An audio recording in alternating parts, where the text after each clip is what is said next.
Hi hello welcome back to our channel. ഒരുപാട് നാളിന് ശേഷമാണ് ഞാനൊരു വ്ളോഗായിട്ട് വന്നിട്ടുള്ളത്. ഇപ്പോൾ ജോലിയുടെ തിരക്കൊക്കെ ആയതുകൊണ്ടാണ് എനിക്ക് വീഡിയോ ഒന്നും റെഗുലറായിട്ട് അപ്ലോഡ് ചെയ്യാൻ പറ്റാത്തത്. ഇൻഷാ അല്ലാ ഇനി മുടക്കാതെ വീഡിയോ അപ്ലോഡ് ചെയ്യാൻ ശ്രമിക്കാം. അപ്പോൾ നമ്മുടെ ചാനൽ ആദ്യമായിട്ടാണ് നിങ്ങൾ കാണുന്നതെങ്കിൽ ഒന്ന് സബ്സ്ക്രൈബ് ചെയ്തേക്കണേ. സബ്സ്ക്രൈബ് ചെയ്തതിന് ശേഷം അടുത്ത് കാണുന്ന കുഞ്ഞു ബെൽ ബട്ടണും കൂടെ ഒന്ന് എനേബിൾ ചെയ്ത് വെക്കണേ. ഞാൻ അപ്ലോഡ് ചെയ്യുന്ന എല്ലാ വീഡിയോസിൻ്റെ നോട്ടിഫിക്കേഷൻ നിങ്ങൾക്ക് ലഭിക്കുന്നതാണ്. കഴിഞ്ഞ റമദാനിലൊക്കെ കണ്ടിന്യൂസ് ആയിട്ട് വീഡിയോ ഇട്ടിട്ടുണ്ടായിരുന്നു. അപ്പോൾ ഞാൻ വിചാരിച്ചു ഈ റമദാനിൽ ഒരു വീഡിയോയെങ്കിലും ഇടണമല്ലോ എന്ന് വിചാരിച്ചിട്ടാണ് വീഡിയോ അപ്ലോഡ് ചെയ്യാമെന്ന് വെച്ചേ. ഇത് രാവിലെ അത്താഴത്തേനുള്ളതാണ്. ഞാനിപ്പോൾ തയ്യാറാക്കുന്നത്. തലേദിവസം മാവ് അരച്ച് വെച്ചിട്ടുണ്ടായിരുന്നു ദോശയ്ക്കുള്ളത്. അങ്ങനെ ദോശയാക്കി എടുത്തു. പിന്നെ ചിക്കൻ കറി ഉണ്ടായിരുന്നു, അത് ജസ്റ്റ് ഒന്ന് ചൂടാക്കി എടുത്തു. ഇപ്പോൾ കുടിക്കാനുള്ള കെറ്റിൽ വെച്ച് കൊടുത്തിട്ടുണ്ട്. പിന്നെ ഞങ്ങൾക്ക് രണ്ടുപേർക്ക് മാത്രമായിട്ടുള്ള ചായയും കൂടെ ആക്കി എടുത്തിട്ടുണ്ട് കേട്ടോ. അപ്പോൾ ദോശ തവയിൽ തന്നെ മുട്ടയും കൂടെ ഒന്ന് പൊരിച്ചെടുക്കുന്നുണ്ട്. മുട്ടയിൽ സവാളയൊന്നും ചേർത്തിട്ടില്ല, ജസ്റ്റ് ഉപ്പും കുരുമുളക് പൊടിയും മാത്രം ഇട്ടിട്ട് ജസ്റ്റ് ഒന്ന് ഫ്രൈ ആക്കി എടുത്തിട്ടുണ്ട്. എന്നിട്ട് ഇതുപോലെ ഒന്ന് റോൾ ചെയ്തെടുക്കുകയാണ്. അപ്പോൾ അത്താഴത്തിൻ്റെയൊക്കെ വിശേഷങ്ങൾ ഇത്രയേ ഉള്ളൂ. അങ്ങനെ അത്താഴമൊക്കെ കഴിച്ച് കഴിഞ്ഞിട്ട് കുറേ പാത്രങ്ങളൊക്കെ കഴുകാനുണ്ടായിരുന്നു. പിന്നെ രാവിലെ എഴുന്നേറ്റപ്പോൾ തന്നെ ഞാൻ ചിക്കൻ എടുത്ത് വെള്ളത്തിലിട്ടിട്ടുണ്ടായിരുന്നു. അപ്പോൾ അതൊന്ന് തണുപ്പൊക്കെ ഒന്ന് മാറ്റി കിട്ടാൻ വേണ്ടിയിട്ട്. അപ്പം നമുക്ക് മാത്രമല്ലേ ഉള്ളൂ നോയമ്പ്, കുഞ്ഞുങ്ങൾക്ക് ഫുഡ് ഉണ്ടാക്കി കൊടുക്കണമല്ലോ. അപ്പോൾ ചിക്കനൊക്കെ ഒന്ന് കഴുകിയെടുക്കുവാണ്. ചിക്കൻ ഫ്രൈ ഒക്കെ ഉണ്ടെങ്കിൽ തന്നെ അവന്മാർക്ക് പിന്നെ വേറെ കറികളുടെ ആവശ്യമൊന്നുമില്ല. ചിക്കനിലേക്ക് കുറച്ച് വിനാഗിരി ഉപ്പും കൂടെ ചേർത്ത് കൊടുത്തിട്ട് നന്നായിട്ട് ഒന്നും കൂടെ ഞാൻ കഴുകിയെടുക്കുന്നുണ്ട്. ചിക്കൻ നന്നായിട്ട് സോഫ്റ്റായി കിട്ടാൻ വേണ്ടിയിട്ടാണ് വിനാഗിരി ചേർക്കുന്നത് കേട്ടോ. ഇനി ഒരു വെള്ളത്തിലും കൂടെ കഴുകിയെടുക്കുന്നുണ്ട്. ഇനി ഇത് വെള്ളമൊക്കെ ഒന്ന് പോകാൻ വേണ്ടിയിട്ട് ഇതുപോലെ കിഴുത്തയുള്ള ഒരു പാത്രത്തിനകത്തിട്ട് നമുക്ക് ഇട്ട് കൊടുക്കാം. ബാക്കി ഇനി കുറച്ച് പാത്രങ്ങൾ കഴുകാൻ കിടപ്പുണ്ടായിരുന്നു, അതുകൂടെ കഴുകിയെടുക്കുവാണ്. രാവിലെ അത്താഴത്തിന് എണീച്ച ശേഷം പിന്നെ അങ്ങനെ കിടന്നില്ല. കാരണം കിടന്നു കഴിഞ്ഞാൽ പിന്നെ ഈ ജോലികളൊന്നും നടക്കത്തില്ല. റയ്യാനാണെങ്കിൽ 7:30 ആകുമ്പം സ്കൂളിൽ പോകണം. 8 മണിക്കാണ് ക്ലാസ് തുടങ്ങുന്നത്. പക്ഷെ എന്നാലും നമ്മൾ 7:30 ആകുമ്പോൾ കൊണ്ടുവിടും. പിന്നെ എനിക്കും 8 മണിക്കാണ് പോകേണ്ടത്. ഷായ്ക്കുന്ന ട്രെയിനിങ് ഉള്ള ദിവസമാണ്. അതുകൊണ്ട് തന്നെ റിസുവിനെ നമ്മളിന്ന് നേരത്തെ ഒരു ഡേ കെയർ വിട്ടിട്ടുണ്ടായിരുന്നില്ലേ, ആ ഡേ കെയറിലോട്ട് കൊണ്ടാക്കാമെന്നാണ് ഇന്ന് വിചാരിച്ചിരിക്കുന്നത്. ചിക്കനൊന്ന് മാരിനേറ്റ് ചെയ്ത് വെക്കുകയാണ്. അതിനായിട്ട് 2 ടേബിൾ സ്പൂണ് മുളക് പൊടി, 1 ടീസ്പൂൺ മല്ലിപ്പൊടി, 1 ടീസ്പൂൺ മഞ്ഞൾപ്പൊടി, 1 ടീസ്പൂൺ ചിക്കൻ മസാല ചേർത്ത് കൊടുക്കുന്നുണ്ട്. ചിക്കൻ മസാല നമ്മുടെ ആവശ്യത്തിന് ചേർത്ത് കൊടുക്കുക കേട്ടോ. പിന്നെ ആവശ്യത്തിനുള്ള ഉപ്പും പിന്നെ ഒരു മുറി നാരങ്ങാനീരും കൂടെ പിഴിഞ്ഞ് ചേർക്കുന്നുണ്ട്. നാരങ്ങാനീര് ചേർക്കുന്നതിന് പകരം നമുക്ക് തൈരും കൂടി ചേർക്കാം. അപ്പോൾ ഇതെല്ലാം കൂടെ ചേർത്ത് ഒന്ന് നന്നായിട്ട് മിക്സ് ചെയ്ത് കൊടുത്തിട്ട് നമ്മൾ കഴുകി മാറ്റി വെച്ചേക്കുന്ന ചിക്കനിട്ട് നന്നായിട്ടൊന്ന് മിക്സ് ചെയ്തെടുക്കണം. നമ്മുടെ മസാല എല്ലാം ചിക്കനിൽ നന്നായിട്ട് പിടിച്ച് കിട്ടണം. അപ്പോൾ ഇത് ഞാനിപ്പോൾ ഒരു 5-10 മിനിറ്റ് മാറ്റി വയ്ക്കുന്നുണ്ട്. അപ്പോൾ കുഞ്ഞുങ്ങൾക്ക് വേണ്ടി ഫ്രൈ ചെയ്തെടുക്കുന്നുണ്ട് കേട്ടോ. എന്നിട്ട് ബാക്കിയുള്ളത് നമുക്ക് ഫ്രിഡ്ജിലേക്ക് മാറ്റി വയ്ക്കാം. ഒരു 10 മിനിറ്റെങ്കിലും നമുക്കിത് മാറ്റി വയ്ക്കണം. ഇനി അവന്മാർക്കായിട്ട് കഞ്ഞിയാണ് ഇന്ന് ഞാൻ തയ്യാറാക്കുന്നത്. അപ്പോൾ പൊടിയരി ഇട്ട് വെച്ചിട്ടുണ്ട് വെള്ളത്തിൽ. ഒരു 5 മിനിറ്റ് പൊടിയരിയും പയറും കൂടെ വെള്ളത്തിലിട്ട് വെച്ചിട്ട് രണ്ടും കൂടെ ഒന്നിച്ചിട്ടാണ് ഇത് വേവിച്ചെടുക്കുന്നത്. കുറച്ച് ഉപ്പും കൂടി ഇട്ട് നന്നായിട്ട് വേവിച്ചെടുക്കും. അപ്പോൾ കഞ്ഞിയാകുമ്പോഴത്തേനും നമുക്ക് വേറെ പണികളൊന്നുമില്ല. അവന്മാർ കോരി കുടിച്ചോളും, നമ്മൾ കൂടിയിരുന്ന് കൊടുക്കേണ്ട ആവശ്യമൊന്നുമില്ല. അപ്പോൾ ചിക്കനത് ഫ്രൈ ചെയ്യാനായിട്ട് ഞാൻ ഇട്ട് കൊടുക്കുവാണ്. അവർക്ക് ആവശ്യമുള്ളത് മാത്രമായിട്ട് ഇപ്പം ഞാൻ ഫ്രൈ ചെയ്തെടുക്കുന്നുള്ളൂ. അപ്പോൾ ഇനി കഞ്ഞി വേവിക്കാൻ വെക്കുവാണ്. ആവശ്യത്തിനുള്ള വെള്ളം ഉപ്പ് ഒഴിച്ച് കൊടുത്തിട്ട് ഒരു 2-3 വിസിൽ വരുന്നത് വരെയാണ് ഞാനിത് വേവിച്ചെടുക്കുന്നത്. ലോ ഫ്ലെയിമിലാണ് വെക്കുന്നത്.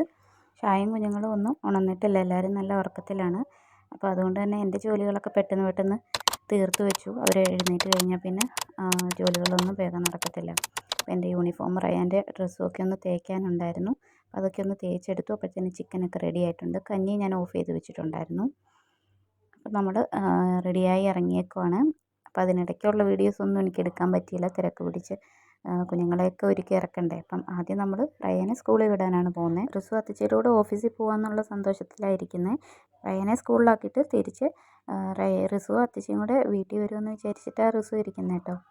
അപ്പം നമ്മൾ റയാനെ കൊണ്ടുവിടാനായിട്ടാണ് പോകുന്നത്.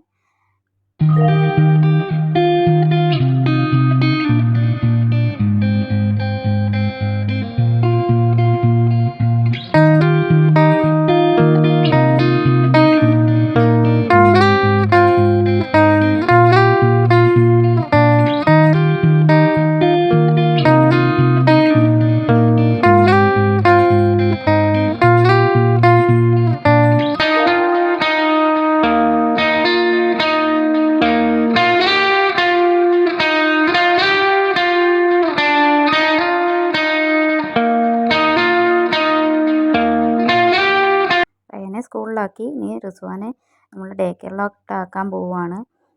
അപ്പോൾ അവൻ വിചാരിച്ചിരിക്കുന്നത് ഞാനും അവൻ്റെ കൂടെ ഇരിക്കുമെന്ന് വിചാരിച്ചിട്ട് അവന് വലിയ സന്തോഷത്തിലൊക്കെയാണ് വന്നത്. പക്ഷേ ടീച്ചറിൻ്റെ അവിടെ ചെന്നിട്ട് കരച്ചിലായിരുന്നു. സാധാരണ റയാനും റിസ്വാനും കൂടെ ഒന്നിച്ചല്ലേ പോകുന്നത്. ഇന്നവൻ തന്നെ ആയതുകൊണ്ട് അവനക്ക് കയറാനൊക്കെ ഒരു മടിയായിരുന്നു. പിന്നെ അവിടുന്ന് നേരെ ഇറങ്ങി ഷായ എന്നെ കൊണ്ടുവിട്ടിട്ട് പിന്നെ ഷായ ഓഫീസിലേക്ക് പോയി. ഇനിയിപ്പോൾ ഇതിപ്പോൾ വൈകിട്ടത്തെയാണ് കാണിക്കുന്നത് കേട്ടോ. റിസ്വാനാണ് എന്നെ വിളിക്കാൻ വന്നിട്ടുള്ള ഷായുടെ കൂടെ. അപ്പോൾ നമ്മൾ തിരിച്ച് വരുമ്പം നോമ്പ് തുറക്കാനായിട്ടുള്ള സ്നാക്സ് വാങ്ങിയിട്ടാണ് വന്നിട്ടുള്ളത്. വന്നിട്ട് പിന്നെ ചെയ്തൊക്കെ എളുപ്പമല്ലല്ലോ. അപ്പം ബാക്കിയും ജോലികളൊക്കെ ഉള്ളതുകൊണ്ട് തന്നെ സ്നാക്സ് വാങ്ങിയിട്ട് വന്നിട്ടുണ്ടായിരുന്നു. പിന്നെ ഞാൻ എൻ്റെ കൂട്ടത്തിൽ സമൂസ ഉണ്ടാക്കിയിട്ടുണ്ടായിരുന്നു. തിരക്കിൽ വീഡിയോ ഒന്നും എടുക്കാനായിട്ട് പറ്റിയിട്ടുണ്ടായിരുന്നില്ല. പക്ഷേ ഞാൻ സമൂസയുടെ റെസിപ്പി കാണിക്കുന്നുണ്ട് വീഡിയോയുടെ ലാസ്റ്റിലായിട്ട്. അപ്പോൾ രാത്രിത്തേക്കിനുള്ള ഫുഡാണ് ഇപ്പോൾ ഞാൻ തയ്യാറാക്കുന്നത്. അപ്പം കുറേ പച്ചക്കറികൾ ഇങ്ങനെ ബാക്കിയായിട്ട് കിടപ്പുണ്ടായിരുന്നു. അപ്പോൾ ഞാൻ വിചാരിച്ചു ഇത് വെച്ചിട്ടൊരു അവിയൽ ഉണ്ടാക്കാമെന്ന്. ശരിക്കും പറഞ്ഞാൽ നമുക്ക് കൂടെ ഒരാളുള്ളപ്പോഴാണ് നമുക്ക് മടിയൊക്കെ പിടിച്ചിരിക്കുന്നതല്ലേ. ഇത്രയും ദിവസം ഉമ്മിച്ച ഉണ്ടായിരുന്നു. അതുകൊണ്ട് തന്നെ വൈകിട്ട് വന്നു കഴിഞ്ഞാൽ പിന്നെ മടി പിടിച്ചിരിക്കും. പിന്നെ ചായയൊക്കെ ഉണ്ടാക്കും. എന്തെങ്കിലും സ്നാക്സ് മാത്രം ഞാൻ അങ്ങനെ ഉണ്ടാക്കാൻ കയറാറുള്ളൂ. വരുമ്പോഴേക്കും ഉമ്മിച്ച ചോറും സാമ്പാറും അങ്ങനെ എന്തെങ്കിലും പരിപ്പ് കറിയോ അങ്ങനെയൊക്കെ എന്തെങ്കിലും ഉണ്ടാക്കി വെക്കാറുണ്ട്. ചിക്കൻ കറിയൊക്കെ ഉണ്ടാക്കി വെക്കാറുണ്ട്. അപ്പോൾ അതുകൊണ്ട് വന്നിട്ട് എനിക്ക് ഫുഡ് ഉണ്ടാക്കുന്ന ജോലികളൊന്നും ഉണ്ടായിരുന്നില്ല. ചായയുടെ അങ്ങനെ സ്നാക്സ്, പിന്നെ അതുപോലെ തന്നെ നാരങ്ങയുള്ള ജ്യൂസ് അങ്ങനെ എന്തെങ്കിലും ഉണ്ടാക്കുക, അത് മാത്രമേ ഉണ്ടായിരുന്നുള്ളൂ എൻ്റെ ജോലി. ഇപ്പോൾ പിന്നെ തന്നെ ആയപ്പോഴത്തേക്കിനും നമ്മൾ തന്നെ ചെയ്യണ്ടേ, വേറെ ചെയ്തു തരാൻ പിന്നെ ആരുമില്ലല്ലോ. അപ്പം നമുക്ക് വേറെ ആരെയും നോക്കിയിരിക്കാനും പറ്റില്ല. അപ്പം അങ്ങനെയൊക്കെയുള്ള സമയത്ത് ഒത്തിരി മടിയൊന്നും നമുക്ക് തോന്നത്തില്ല. കാരണം നമ്മൾ തന്നെ ചെയ്യേണ്ട ജോലികളാണ് ഇതൊക്കെ. അപ്പോൾ റിസ്വാന് വന്നപാടെ കുറച്ച് മോരൊക്കെ അവനക്ക് ഇഷ്ടമാണ്. അപ്പോൾ അതുകൊണ്ട് തന്നെ അവന് അതുപോലെ നല്ല ചൂടുമാണ് ഇവിടെ. റയാന് പക്ഷേ അങ്ങനെ കയ്യിലെടുത്ത് കൊടുത്താൽ മാത്രമേ റയാൻ അങ്ങനെ കുടിക്കാറോ അല്ലെങ്കിൽ കഴിക്കാനാണെങ്കിൽ പോലും അവൻ്റെ കയ്യിലെടുത്ത് കൊടുക്കുക. അവന് വാരി കൊടുക്കുകയാണെങ്കിൽ അവൻ അത്രയ്ക്ക് സൗകര്യമാണ്. ഇനി വന്നിട്ടുള്ള ഈ തിരക്കേൻ്റെ ഇടയ്ക്ക് അവർക്ക് വാരി കൊടുത്തുകൊണ്ടിരിക്കാനൊന്നും നേരമില്ലാത്തതുകൊണ്ട് എന്തെങ്കിലും TV കാണുന്ന കൂട്ടത്തിൽ അവിടെ കൊണ്ട് വെച്ച് കൊടുക്കും. അങ്ങനെ കഴിക്കുകയാണ് പതിവ്. അപ്പോൾ റയാന് കഞ്ഞി മതിയെന്ന് പറഞ്ഞു. അപ്പം ഞാൻ രാവിലത്തെ കഞ്ഞി അതൊന്ന് ചൂടാക്കി എടുക്കുവാണ്. കഞ്ഞിയാണെങ്കിൽ പെട്ടെന്ന് അവന് ഇഷ്ടമാണ്, അവന് ഇരുന്ന് കുടിച്ചോളും. അങ്ങനെ പിന്നെ ഞാൻ നമുക്ക് വൈകിട്ടത്തേക്കിനുള്ള ചോറിനുള്ള അരി ഇട്ട് കൊടുത്തിട്ടുണ്ട്. ഞാൻ 1.5 ഗ്ലാസ് അരി മാത്രമേ എടുത്തിട്ടുള്ളൂ. ഞാൻ ഷായി മാത്രമല്ലേ ഉള്ളൂ. പിന്നെ റയാൻ മാത്രം കുറച്ച് ചോറ് കഴിക്കും. റിസ്വാൻ അങ്ങനെ ചോറിൻ്റെ ആവശ്യമില്ല. റിസ്വാന് ചോറൊന്നും അങ്ങനെ കഴിക്കാറേ ഇല്ല ഇപ്പോൾ.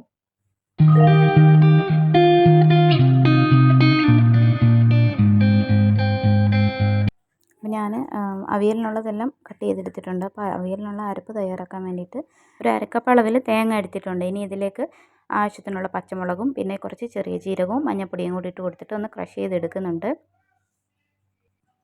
അപ്പോൾ നമ്മുടെ അവിയലിൻ്റെ കഷ്ണങ്ങളിലേക്ക് ഞാൻ കുറച്ച് തൈര് ചേർക്കുന്നുണ്ട്. പുളിയില്ലാത്ത തൈരാണ് ചേർത്ത് കൊടുക്കേണ്ടത്. പിന്നെ ആവശ്യത്തിനുള്ള ഉപ്പ് ചേർത്ത് കൊടുത്തിട്ട് നമ്മൾ നേരത്തെ അരച്ച് വെച്ചില്ലേ അരപ്പ്, അതും കൂടെ ചേർത്ത് നന്നായിട്ട് മിക്സ് ചെയ്തെടുക്കുന്നുണ്ട്.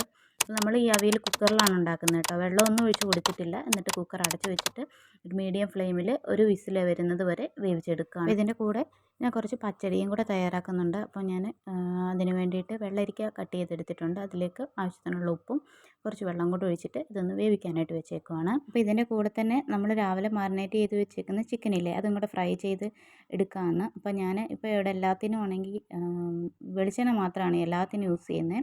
ഫ്രൈ ചെയ്യാനാണേലും കറികൾക്കാണെങ്കിലും എല്ലാം വെളിച്ചെണ്ണ മാത്രമാണ് യൂസ് ചെയ്യുന്നത്. അപ്പം ചിക്കനൊക്കെ നന്നായിട്ടൊന്ന് ലോ ഫ്ലെയിമിലിട്ടിട്ട് അടച്ച് വെച്ച് വേവിക്കുക. അപ്പോൾ അതിനകത്തുള്ള വെള്ളമൊക്കെ നന്നായിട്ട് ഊറി വന്നിട്ട് പിന്നെ ചിക്കൻ നന്നായിട്ട് വെന്ത് വരും. അപ്പോൾ പിന്നെ നമുക്ക് ഒരുപാട് എണ്ണ ഒഴിച്ച് കൊടുക്കേണ്ട ആവശ്യമൊന്നുമില്ല. അപ്പോൾ നമ്മുടെ അവിയൽ ഒരു വിസിൽ വന്നിട്ടുണ്ട്. ഞാൻ ഓഫ് ചെയ്ത് കൊടുത്തിട്ടുണ്ട്. നമ്മൾ പച്ചടിക്കുള്ള അരപ്പും കൂടെ തയ്യാറാക്കി എടുക്കുകയാണ്. അപ്പോൾ ബാക്കിയുള്ള അരക്കപ്പ് തേങ്ങയും കൂടെ ഞാൻ ഇതിലേക്ക് ഇട്ട് കൊടുക്കുന്നുണ്ട്. ഇനി ഇതിലേക്ക് എരിവിന് ആവശ്യത്തിനുള്ള പച്ചമുളകും കൂടെ ചേർത്ത് കൊടുക്കാം. ഇനി നമുക്ക് പുളിയില്ലാത്ത തൈര് ചേർത്ത് കൊടുത്തിട്ട് നന്നായിട്ട് ഇത് പേസ്റ്റ് പോലെ അരച്ചെടുക്കണം. അപ്പം ഞാൻ ആദ്യം എടുത്തത് മിക്സിയുടെ ചെറിയ ജാറിലായതുകൊണ്ട് തന്നെ നമുക്ക് അരയ്ക്കാൻ പറ്റാതെ പിന്നെ ഞാനത് വലിയ ജാറിലോട്ടാക്കിയിട്ട് അരച്ചെടുക്കുകയാണ്. നല്ല പേസ്റ്റ് പോലെ അരച്ചെടുക്കണം. നമ്മുടെ വെള്ളരിക്കയൊക്കെ നന്നായിട്ട് വെന്ത് വന്നിട്ടുണ്ട്. അപ്പം നമ്മൾ അരച്ചെടുത്ത അരപ്പ് ഇതിലേക്ക് ചേർത്ത് കൊടുക്കുകയാണ്. ചട്ടിയിലായതുകൊണ്ട് തന്നെ ചട്ടി നന്നായിട്ട് ചൂടായിട്ടുണ്ടായിരുന്നു. അതുകൊണ്ട് ഞാൻ അരപ്പ് ചേർത്ത് കൊടുത്ത സമയത്ത് ഫ്ലെയിം ഓഫ് ചെയ്ത് വെച്ചിരുന്നേ. ഇനി പിന്നെ ആ മിക്സിയുടെ ജാറിൽ തന്നെ ഞാൻ കുറച്ച് കടുക് ഇതുപോലെ ചതച്ചെടുത്തിട്ടുണ്ടായിരുന്നു. അതും കൂടെ നമുക്ക് ഇതിലേക്ക് ചേർത്ത് കൊടുക്കാം. ഇനി ആവശ്യത്തിനുള്ള ഉപ്പും കൂടെ ചേർത്ത് കൊടുത്തേക്കണേ. അപ്പോൾ നമുക്കിതിലേക്കുള്ള കടുക് താളിച്ചെടുക്കാം. കടുക് താളിച്ച് ഒഴിച്ച് ഉടനെ തന്നെ നമ്മളിത് അടച്ച് വെക്കണം. അപ്പം നമ്മൾ അവിയലൊന്ന് തുറന്ന് നോക്കുകയാണ് കേട്ടോ. അപ്പോൾ അതിൻ്റെ എയർ എല്ലാം പോയതിന് ശേഷം മാത്രം നമ്മൾ തുറന്ന് നോക്കിയാൽ മതി. അപ്പോഴേക്കും നന്നായിട്ട് വെള്ളമൊക്കെ വറ്റി പെർഫെക്റ്റായിട്ട് വെന്ത് കിട്ടിയിട്ടുണ്ടാവും. അപ്പോൾ ഇതിലേക്ക് ഞാൻ കുറച്ച് പച്ച വെളിച്ചെണ്ണയും അതുപോലെ തന്നെ കറിവേപ്പില ഇട്ടിട്ട് ഒന്ന് ഇളക്കിയെടുക്കുന്നുണ്ട്. ഇതൊരു വേറൊരു പാത്രത്തിലേക്ക് മാറ്റുകയാണ്. കാരണം നമുക്ക് കുക്കർ ആവശ്യമുണ്ട്, ചോറ് വെക്കണം ഇനി. അപ്പോൾ ആ കുക്കറിൽ തന്നെയാണ് ചോറ് വെക്കുന്നത്. അപ്പോൾ നമ്മുടെ ചിക്കനൊക്കെ നന്നായിട്ട് ഫ്രൈ ആയിട്ട് വന്നിട്ടുണ്ട്. അപ്പോൾ അത് ഞാൻ ഓഫ് ചെയ്ത് കൊടുക്കുകയാണ്. നോമ്പ് തുറക്കുന്ന സമയത്ത് കഴിക്കാനായിട്ട് ഞാൻ സമൂസയാണ് തയ്യാറാക്കുന്നത്. അപ്പോൾ അതിൻ്റെ റെസിപ്പി അവിടെ ഷെയർ ചെയ്യുന്നത് കേട്ടോ. ഒരു പാനിലേക്ക് കുറച്ച് വെളിച്ചെണ്ണ ഒഴിച്ച് കൊടുത്തിട്ടുണ്ട്. വെളിച്ചെണ്ണ നന്നായിട്ട് ചൂടായി കഴിയുമ്പോഴത്തേക്ക് നമുക്കതിലേക്ക് പെരുംജീരകം ചേർത്ത് കൊടുക്കുക. ഒരു ഫ്ലേവറിന് വേണ്ടിയിട്ട് മാത്രമാണ്. ഇനി ഞാൻ ഇതിലേക്ക് ചേർത്ത് കൊടുക്കുന്നത് ഫ്രോസൺ വെജിറ്റബിളാണ്. അപ്പോൾ ഇതില്ലാന്നുണ്ടെങ്കിൽ നമ്മുടെ വീട്ടിലുള്ള സാധാരണ ഏത് വെജിറ്റബിൾസ് വേണമെങ്കിലും നമുക്ക് സമൂസയ്ക്ക് വേണ്ടിയിട്ട് എടുക്കാവുന്നതാണ്. അപ്പം അതോടെ ഇട്ട് കൊടുക്കുന്നുണ്ട്. അപ്പോൾ അതിലേക്ക് ആവശ്യത്തിനുള്ള ഉപ്പും കൂടെ ചേർത്ത് കൊടുത്തിട്ട് നന്നായിട്ടൊന്ന് നമുക്കിതൊന്ന് വഴറ്റിയെടുക്കണം. ഇനി ഇതിലേക്ക് ഞാൻ ചിക്കൻ്റെ ക്യൂബ്സ് വാങ്ങിക്കാൻ കിട്ടും ഇതുപോലെ. ഇതില്ലാന്നുണ്ടെങ്കിൽ നമ്മുടെ മാഗിയുടെ കൂടെ കിട്ടുന്ന ആ പൗഡറില്ലേ, അതിട്ട് കൊടുത്താലും മതിയാവും. ഇതില്ലാന്നുണ്ടെങ്കിലും കുഴപ്പമില്ല. ചിക്കൻ മസാല അല്ലെങ്കിൽ വേറെ എന്തെങ്കിലും മന്തി മസാല അതുപോലെ എന്തെങ്കിലും ഉണ്ടെന്നുണ്ടെങ്കിൽ അത് ചേർത്ത് കൊടുത്താൽ മതി. വളരെ കുറച്ച് മാത്രമേ മാഗിയുടെ ക്യൂബ്സ് ഞാൻ ചേർത്ത് കൊടുത്തിട്ടുള്ളൂ കേട്ടോ. നമുക്കിത് അടച്ചു വെച്ചിട്ട് നന്നായിട്ടൊന്ന് വേവിച്ചെടുക്കാം. നമ്മുടെ സമൂസയിലേക്ക് നമുക്ക് കുറച്ച് ചിക്കനും കൂടെ ചേർത്ത് കൊടുക്കാം. നേരത്തെ ഫ്രൈ ചെയ്ത ചിക്കനില്ലേ, അതിൽ നിന്ന് തണുക്കാനായിട്ട് കുറച്ച് മാറ്റിയെടുത്ത് വെച്ചിട്ടുണ്ട്. അപ്പോൾ ഇത് ഞാൻ കുറച്ച് മൈദ കലക്കി എടുക്കുകയാണ്. മൈദ മാവ് കുറച്ച് വെള്ളം കൂടെ ഒഴിച്ച് കലക്കി എടുക്കുകയാണ്. നമ്മുടെ സമൂസ ഷീറ്റ് ഒട്ടിച്ച് കൊടുക്കാൻ വേണ്ടിയിട്ടാണ്. അപ്പോൾ നമ്മൾ എടുത്ത് വെച്ചേക്കുന്ന ചിക്കൻ ഇതുപോലെ കൈവച്ചൊന്ന് പിച്ചിട്ട് കൊടുക്കുകയാണ്. അല്ലെങ്കിൽ നമുക്ക് മിക്സിയുടെ ജാറിലിട്ടിട്ട് ജസ്റ്റ് ഒന്ന് ക്രഷ് ചെയ്തെടുത്താലും മതി. അപ്പം അതും കൂടെ ചേർത്ത് നമ്മുടെ വെജിറ്റബിൾസിലോട്ടൊന്ന് ഞാൻ മിക്സ് ചെയ്തെടുക്കുന്നുണ്ട്. അപ്പോൾ നമ്മൾ സമൂസ ഷീറ്റ് നമുക്കിതുപോലെ വാങ്ങിക്കാൻ കിട്ടും. അതുണ്ടെങ്കിൽ കുറച്ചുകൂടെ എളുപ്പമാണ് നമുക്ക്. നമുക്കിനി ഇത് ഫില്ല് ചെയ്ത് കൊടുത്തിട്ട് ആ മൈദ മാവ് വെച്ചിട്ട് ഒന്ന് ജസ്റ്റ് ഒട്ടിച്ച് കൊടുത്താൽ മതി. നമ്മുടെ ഇതുപോലെ തന്നെ നമുക്ക് ബാക്കിയുള്ളതും കൂടെ ഒന്ന് ചെയ്തെടുക്കാം. അപ്പോൾ നമുക്ക് ഇതിലേക്ക് വെജിറ്റബിൾസ് എന്ത് വേണമെങ്കിലും നമുക്ക് ഫില്ലിങ്ങായിട്ട് എടുക്കാം. ഇവിടെ കുഞ്ഞുങ്ങളൊക്കെ വെജിറ്റബിൾസൊക്കെ കഴിക്കാത്ത ഇതുണ്ടാവുമല്ലോ. അപ്പോൾ അതൊക്കെ നമുക്കിതിലേക്ക് ചേർത്ത് കൊടുത്തിട്ട് ഇതൊക്കെ ഇങ്ങനെ സ്നാക്സ് ആയിട്ട് ഉണ്ടാക്കി കൊടുക്കുകയാണെങ്കിൽ അവർക്ക് കഴിക്കാനും ഇഷ്ടമാണല്ലോ. അപ്പോൾ വളരെ കുറച്ച് മാത്രമേ ഞാൻ സമൂസ തയ്യാറാക്കി എടുത്തിട്ടുള്ളൂ. നമ്മുടെ ഫില്ലിങ് തീരുന്നത് വരെ ഉള്ളത്. അപ്പോൾ നമ്മൾ ഷീറ്റ് നമുക്ക് ഇതുപോലുള്ള സിപ്ലോക്ക് കവറിലാക്കിയിട്ട് ഫ്രിഡ്ജിലാണ് ഞാൻ വെക്കുന്നത്. ഫ്രീസറിൽ വെക്കാം. ഫ്രീസറിൽ വെക്കുകയെന്നുണ്ടെങ്കിൽ അത് തണുത്ത് നമുക്ക് എടുത്ത് നമ്മൾ ചെയ്ത് വരുമ്പോഴത്തേക്കും നമുക്ക് ഒരുപാട് സമയമാവും. അതുകൊണ്ട് തന്നെ ഞാൻ ഫ്രിഡ്ജിലാണ് സൂക്ഷിച്ച് വെക്കുന്നത്. പക്ഷെ നന്നായിട്ട് പിന്നെ എയറൊന്നും കയറാതെ നന്നായിട്ട് കവർ ചെയ്ത് വെച്ചാൽ മതി. അപ്പോൾ ഇത്രയും സമൂസയാണ് ഞാൻ ഇന്ന് റെഡിയാക്കി എടുത്തേക്കുന്നത്. അപ്പോൾ ഇത് ഞാൻ ഇന്നലെ ഉണ്ടാക്കിയതിൻ്റെ ബാക്കി സമൂസ എടുത്തിട്ട് ഫ്രീസറിൽ വെച്ചിരുന്നതാണ് കേട്ടോ. അപ്പം ഇതാണ് ഇന്ന് ഞാൻ ആദ്യം ഫ്രൈ ആക്കി എടുക്കുന്നത്. എന്നിട്ട് അതിന് ബാക്കിയുള്ളത് ആവശ്യത്തിനുള്ളത് നമുക്ക് ഇന്ന് തയ്യാറാക്കി വെച്ചേക്കുന്നത് ഇന്ന് എടുക്കാനാണ്. അപ്പോൾ ബാക്കിയുള്ള സമൂസ തയ്യാറാക്കി വെച്ചിരുന്നത് ഞാൻ എടുത്ത് ബാക്കി ഫ്രീസറിൽ വെക്കുന്നുണ്ട്. എന്നിട്ട് നമുക്ക് നാളെ ഇതുപോലെ ഫ്രൈ ചെയ്തെടുത്താൽ മതിയല്ലോ. അപ്പോൾ നമ്മുടെ പണികൾ കുറച്ച് എളുപ്പമാവും. ഈ സമയത്ത് തന്നെ ചായ ഇട്ടിട്ടുണ്ടായിരുന്നു കേട്ടോ. അപ്പോൾ ഇതൊക്കെയാണ് എൻ്റെ ഇന്നത്തെ വിശേഷങ്ങൾ. അപ്പോൾ ഇനി പതിവായിട്ട് ഞാൻ വീഡിയോ അപ്ലോഡ് ചെയ്യുന്നതായിരിക്കും. എല്ലാവരും മിസ്സാക്കാണ്ട് വീഡിയോ കണ്ട് സപ്പോർട്ട് ചെയ്യണം. ഒരുപാട് നാളിന് ശേഷം എടുക്കുന്നൊരു വ്ളോഗാണ് കേട്ടോ. അപ്പോൾ അതുകൊണ്ട് കുറേ കുറ്റങ്ങളും കുറവുകളും ഒക്കെ ഉണ്ടാവും. അപ്പം നിങ്ങൾക്ക് എന്തെങ്കിലും സജഷൻസ് പറയാനുണ്ടെങ്കിൽ നിങ്ങൾക്ക് കമൻറ്റ് വഴി എന്നെ അറിയിക്കണം കേട്ടോ. അപ്പം വീഡിയോ ഇഷ്ടമെങ്കിൽ ലൈക്ക് ചെയ്യുക. അതുപോലെ തന്നെ എപ്പോഴും പറയുന്ന പോലെ തന്നെ ചാനൽ സബ്സ്ക്രൈബ് ചെയ്യാതെയാണ് കാണുന്നതെങ്കിൽ ഒന്ന് സബ്സ്ക്രൈബ് ചെയ്യുക. ഈ റെസിപ്പികളൊക്കെ ഒന്ന് തയ്യാറാക്കി നോക്കിയിട്ട് നിങ്ങൾക്ക് നിങ്ങളുടെ അഭിപ്രായം എങ്ങനെ ഉണ്ടെന്നൊന്ന് കമൻറ്റ് വഴി അറിയിച്ചേക്കണം കേട്ടോ. അപ്പോൾ മറ്റൊരു പുതിയ വീഡിയോയുമായി വീണ്ടും വരാം. എല്ലാവർക്കും റമദാൻ മുബാറക്.